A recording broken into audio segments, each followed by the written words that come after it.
안녕하세요. 스트와 함께하는 신나는 동영상 또 돌아왔습니다.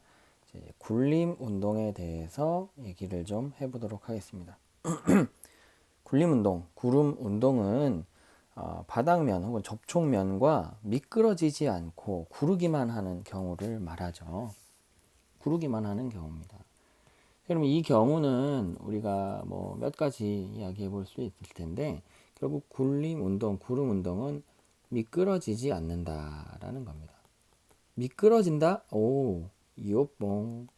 마찰이라는 개념이 필 나올 수밖에 없겠구나라고 생각할 수 있겠죠.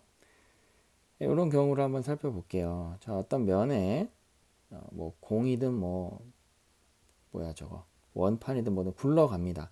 미끄러지지 않고 굴러가는 경우 어떻게 될 거냐라는 건데, 일단 이 구름 운동의 포인트 몇 가지 한번 살펴보겠습니다. 첫 번째는 구른다라는 경우를 우리가 물리적으로 표현해 보면 어떻게 될 거냐라는 겁니다. 물리적으로 혹은 수학적으로 표현을 해 보면 질량 중심의 속도가 VCM이 있어요. 그러면 질량 중심에서 본 상대 속도라는 게 있겠죠. 질량 중심에서 본 상대 속도. 그러면 이 접촉점의 속도가 중요하겠죠.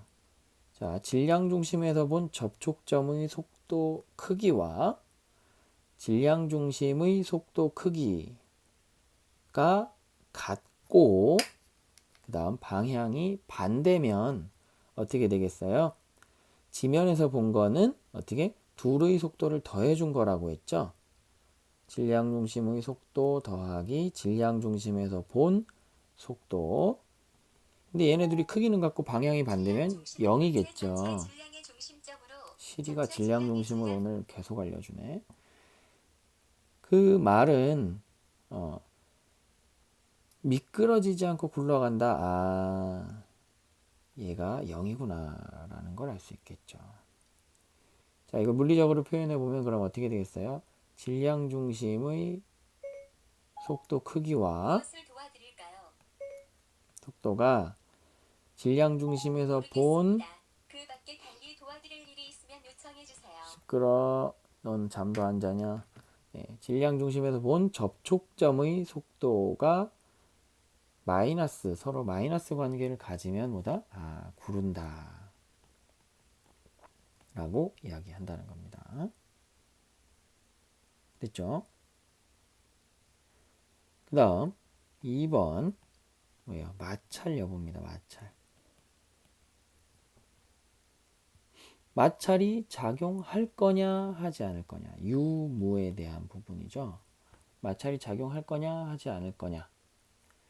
그러면 이 마찰 유무는 마찰력 유무, 마찰 유무가 아니고 마찰력이 있을 수 있는데 작용하냐 안 하냐 이겁니다. 작용 유무입니다. 그 말은 마찰력이 작용하지 않으면 실제 마찰력이 작용할 수 있는 상황이어도 만날 수 있는 그런 이 두 면간이 작용 왜 이렇게 말고요. 마찰력이 있을 수 있는 상황이어도 마찰력은 작용하지 않는다는 거예요.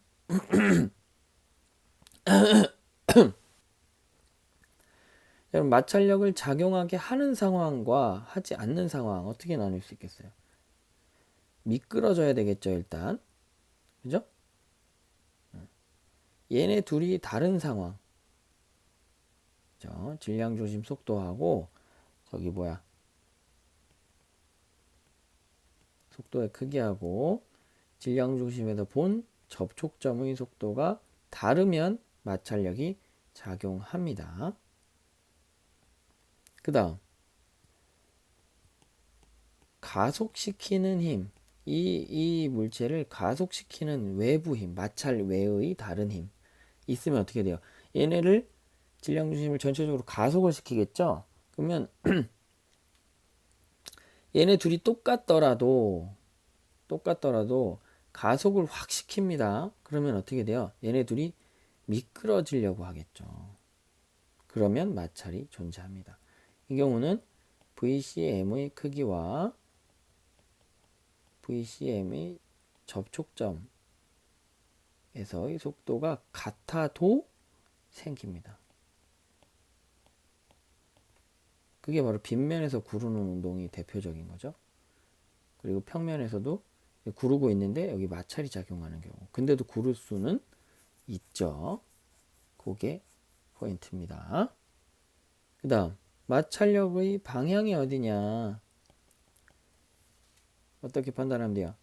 가속시키는 힘이 없을 때는 어떻게 하면 돼? 속도만 보면 돼요. VCM 속도하고 VCM 접촉점에서 혹은 접촉면에서 본 속도의 크기가 누가 더 크냐. 자, 얘가 더 크면 접촉점의 속도가 더 크면 어떻게 돼요? 이 접촉점의 속도랑 반대 방향으로 작용하겠죠. 왜? 접촉점 속도 방향으로 미끄러지려고 하니까. 그죠? 그래서 질량 중심의 속도하고 요 접촉점이 여기일 때 이쪽 속도가 더 커요. 이게 더 큽니다. 그럼 어떻게 돼? 왼쪽으로 미끄러지려고 하는 거잖아요. 그죠? 그럼 어떻게 되는 거야? 마찰력은 오른쪽으로 작용한다. 그 다음 질량 중심의 속도가 더 커요. 얘가 더 작아. 뒤로 가는 속도가. 그럼 어떻게 돼? 앞으로 미끄러지려고 하겠죠? 그럼 어떻게 됩니까? 전체가 오른쪽으로 가는 속도하고 접촉점의 속도가 크기를 비교했을 때 나타나는 거죠. 알 수 있는 거죠. 질량 중심 속도가 더 크면 얘는 오른쪽으로 미끄러지려고 하니까 마찰력은 왼쪽으로 작용할 거다라는 거죠. 됐습니까? 둘이 같으면 어때요? 안 미끄러진다라는 거죠. 그러면 가속시키는 힘이 있을 때는 어떻게 될 거냐?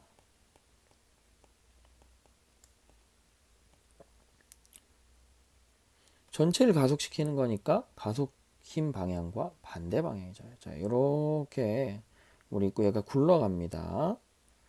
정지 상태로 구르는 경우를 얘기할게요. 가장 간단하니까. 그럼 어떻게 돼? 얘는 일로 가속이 되잖아요. 그러니까 어떻게 돼? 아래로 미끄러지려고 하니까 마찰력은 어디로? 위로 작용합니다. 이렇게 굴러 내려와 가지고 여기가 있어요. 이렇게 왔어요. 굴러가는 경우입니다. 미끄러지지 않고. 이때는 여기 같으니까, 그리고 가속시키는 힘이 없으니까 마찰력 0. 올라가서는 어때요? 자, 아래쪽으로 중력이 작용하잖아요. 그러면 아래로 가속시키려고 하겠죠. 그럼 어떻게? 위로 마찰력이 작용하겠습니다. 내려올 때는 어떻게 돼? 이거를 이제 다른 상황과 연결지어 봐도 에너지 보존으로 한번 볼까요? 역학적 에너지는 보존이 됩니다. 일을 해주는 게 중력밖에 없으니까. 그러면 내려오는 동안 얘는 속도가 빨라지겠죠. 그런데 회전 운동 에너지로도 배분이 되잖아요. 같은 에너지가. 그러면 더 천천히 내려올 수밖에 없죠. 병진 운동의 속도가 작을 테니까. 그렇죠? 에너지로만 봐도 답은 이 중력의 반대 방향으로 마이너스 일을 해주는 힘이 필요하다. 그게 마찰력이다라는 얘기죠. 그렇죠? 그래서 사실은 우리 힘, 운동량, 뭐 에너지 어떤 관점으로 봐도 사실 같은 결론에 도달해야 돼요. 그 다음 이제 세 번째가 뭐예요? 구속 조건이죠. 구속 조건. 아이고.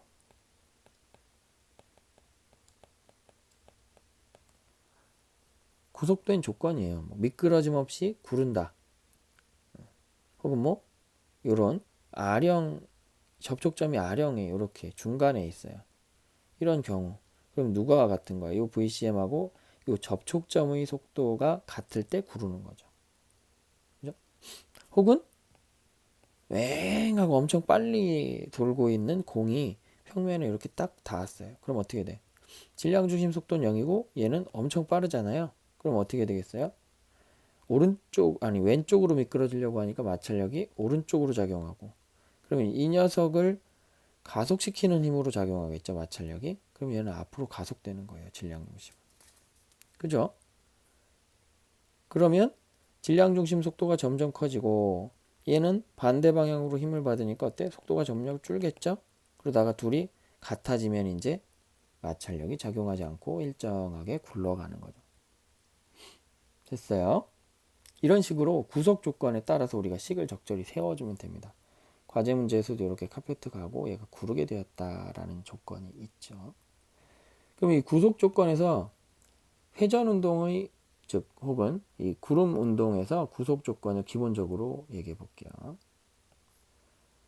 외부에서 작용하는 힘에서 마찰력을 빼면 이게 이 물체계에 작용하는 알짜 힘이 되겠죠.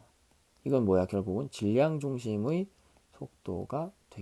가속도가 되겠습니다. 됐죠? 어느 지점에 작용하더라도 그 물체가 강체라면 질량 중심 가속도, 그다음에 m은 전체 질량 이렇게 될 수 있죠. 이건 병진 운동에 대해서고요. 회전 운동에 대해서는 마찰력이 F, 그다음에 질량 중심에서 접촉점까지 거리가 R이라고 하면 이게 뭐가 되는 거야?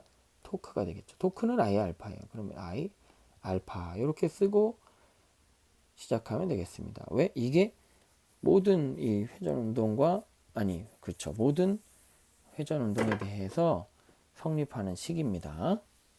그죠? 알짜 힘은 질량 곱하기 질량 중심의 가속도. 그다음 토크는 I 알파.